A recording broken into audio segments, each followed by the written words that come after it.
Jeff Sessions picked up the phone and received the worst news of his life. Attorney General Jeff Sessions is under fire. But now Sessions is facing a crisis from one direction he never saw coming. The Attorney General picked up the phone and received the worst news of his life. President Trump fulfills campaign promises. Donald Trump appointed Jeff Sessions as his Attorney General to implement his Make America Great Again immigration agenda.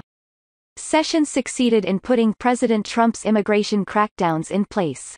Recently, Sessions rolled back Barack Obama's red carpet for illegal aliens.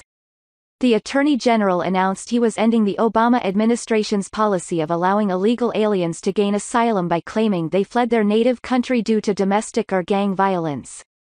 Illegal aliens flooded into America and drove down the wages of American citizens by exploiting Obama's loosened asylum guidelines.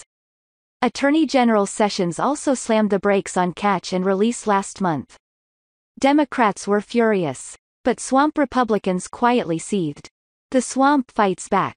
Kansas Republican Kevin Yoder, chairman of the Defense Homeland Security Committee, struck back at the Trump administration. Yoder allowed an amendment by North Carolina Democrat David Price to pass that defunded immigration officers from enforcing the new asylum rules. 30 Republicans joined Yoder in supporter of this border betrayal. Immigration was the central issue in the 2016 campaign. Donald Trump defeated 16 other Republicans and then Hillary Clinton because of his hardline stance on illegal immigration. The Republicans that voted to defund Trump's immigration agenda spit in the face of their voters. But the worst was yet to come.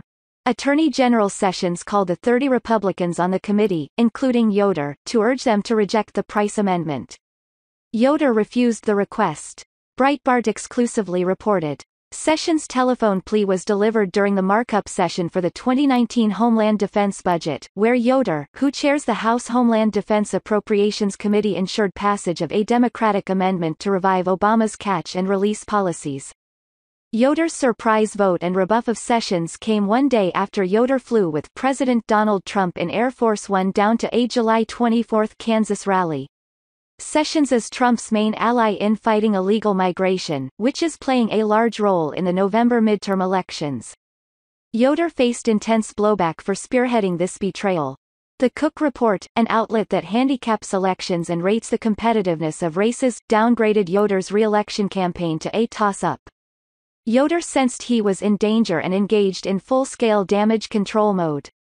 The Kansas Republican posted an explanation to his Facebook page and pledged to work with President Trump to fix this problem. Yoder wrote, "There have been concerns about amendments that were adopted into our bill regarding asylum. These concerns are legitimate and I am committed to continuing to work with the President and the administration to fix this as our bill moves forward and ensure that any loopholes are closed and that we have strong and humane enforcement of all of our immigration laws." Yoder stabbing President Trump in the back comes on the heels of Sessions successfully implementing the new asylum policies. Only 14.7% of illegal aliens won their asylum claims in the first 6 months of 2018. That is half the number of migrants who had won credible fear claims during the last 6 months of 2017. We will keep you up to date on any new developments in this story.